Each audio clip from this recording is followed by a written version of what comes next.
Alhamdulillah wa syukru ala ni'amillah. Ashhadu an la ilaha illallah wahdahu la syarikalah. Wa ashhadu anna Muhammadan abduhu wa rasuluh alladzi la nabiyya ba'dah, amma ba'du.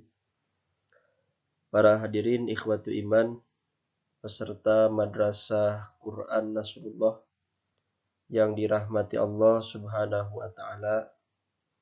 Pada kesempatan ini kajian yang akan kita bahas temanya adalah Al-Quran menjadi hujjah atau menghujjah.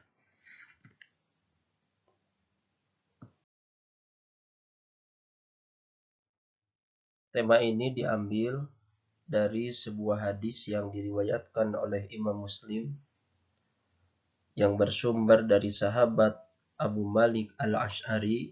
Dia berkata, qala Rasulullah sallallahu alaihi wasallam, telah bersabda Rasulullah sallallahu alaihi wasallam, Al-Qur'anu hujjatun laka au 'alaika, rawahu Muslimun. Kata Rasulullah, Al-Qur'an itu akan menjadi hujjatun laka, yang artinya adalah pembela atau penolong kepadamu, au 'alaika, atau sebaliknya Al-Quran itu akan menghujjahmu, yaitu menggugat terhadapmu. Pertanyaannya bagi kita sehubungan dengan hadis ini adalah, kapankah Al-Quran menjadi hujjah dan bagaimanakah yang dimaksud Al-Quran itu akan menghujjah atau menggugat? Berdasarkan ayat-ayat Al-Quran dan juga hadis-hadis Nabi Sallallahu Alaihi Wasallam, di antaranya adalah Al-Quran akan menjadi hujjah jika kamu mengetahuinya. Ini berdasarkan surat Ar-Ra'du ayat 19. Dan sebaliknya, Al-Quran itu akan menghujjah, akan menggugat jika kamu tidak mengetahuinya. Ini berdasarkan surat Al-Anbiya ayat 24. Yang kedua, Al-Quran akan menjadi hujjah, pembela dan penolong jika kamu menjaganya, menghafalnya, senantiasa membacanya. Hal ini berdasarkan surat Al-Ankabut ayat 49. Dan sebaliknya Al-Quran itu akan menggugat, menghujjah jika kamu berpaling, jika kamu mengabaikan terhadap Al-Quran.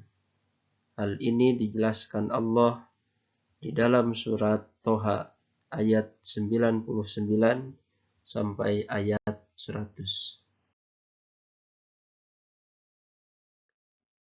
Yang ketiga adalah Al-Quran akan menjadi hujjah, pembela dan penolong jika kamu membacanya.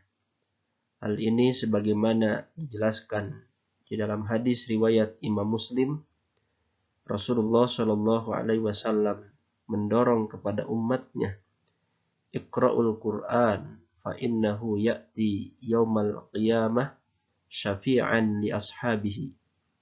Kata Rasulullah, bacalah oleh kalian Al-Quran, karena Al-Quran itu akan datang pada hari kiamat menjadi syafaat bagi sahibul Quran. Dan sebaliknya, Al-Quran itu akan menghujjah, akan menggugat jika kamu tidak mau untuk membacanya. Berdasarkan surat Toha ayat 124.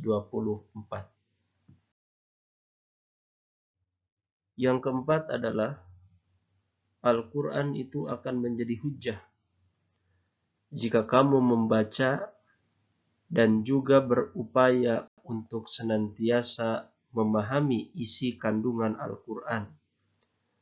dijelaskan di surat Al-Baqarah ayat 121.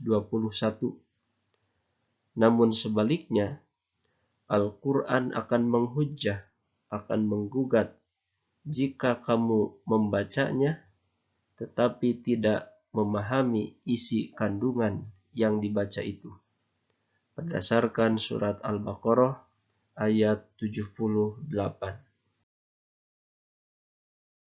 Yang kelima adalah Al-Quran akan menjadi hujjah jika kamu membacanya dan juga mentadaburinya, memikirkan, merenungkan isi kandungan yang ada di dalam Al-Quran. Allah jelaskan di dalam surat Shad ayat 29. Dan sebaliknya Al-Quran akan menghujjah jika kamu membacanya tetapi tidak mentadaburinya. Berdasarkan surat An-Nisa ayat 28. Yang keenam adalah Al-Quran akan menjadi hujjah, pembela dan penolong jika ketika dibacakan kepadamu ayat-ayat Al-Quran itu, maka kamu menyimaknya dan juga diam. Sebaliknya Al-Quran akan menghujjah, menggugat jika ketika dibacakan kepadamu, kamu bersikap sombong dan kamu tidak mau mendengarnya. Surat Luqman ayat ke-7. Yang ketujuh, Al-Quran akan menjadi hujjah jika kamu mengamalkan isi kandungan Al-Quran itu. Hal ini dijelaskan di dalam hadis yang diriwayatkan oleh Imam Muslim. Rasulullah Shallallahu Alaihi Wasallam mengatakan bahwa pada hari kiamat Al-Quran itu dan ahli Al-Quran yang mengamalkannya akan didatangkan. Surat Al-Baqarah dan surat Ali Imran akan menjadi hujjah untuk sahibnya. Dan sebaliknya, Al-Quran akan menghujjah jika kamu tidak mengamalkan isinya, sebagaimana disebutkan Allah dalam surat Al-Jumu'ah ayat ke-5.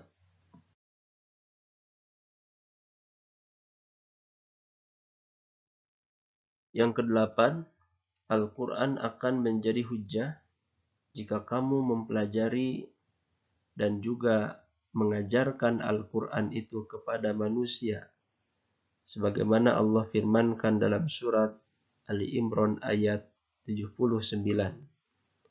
Sebaliknya Al-Quran akan menghujjah, akan membantah kepadamu jika kamu tidak mengajarkan isi Al-Quran kepada manusia. Dijelaskan oleh Allah di dalam surat Al-Baqarah ayat 159.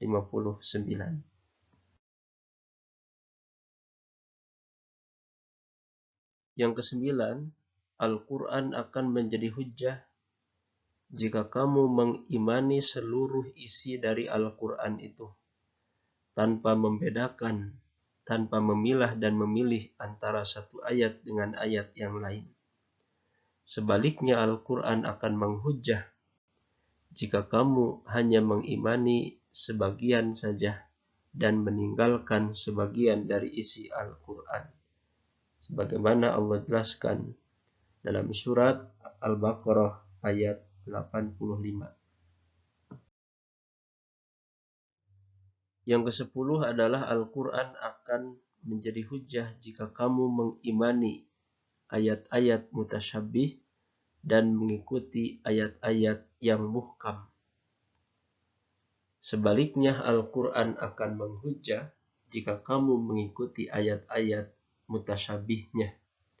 Ini dijelaskan oleh Allah dalam surat Ali Imran ayat ke-7.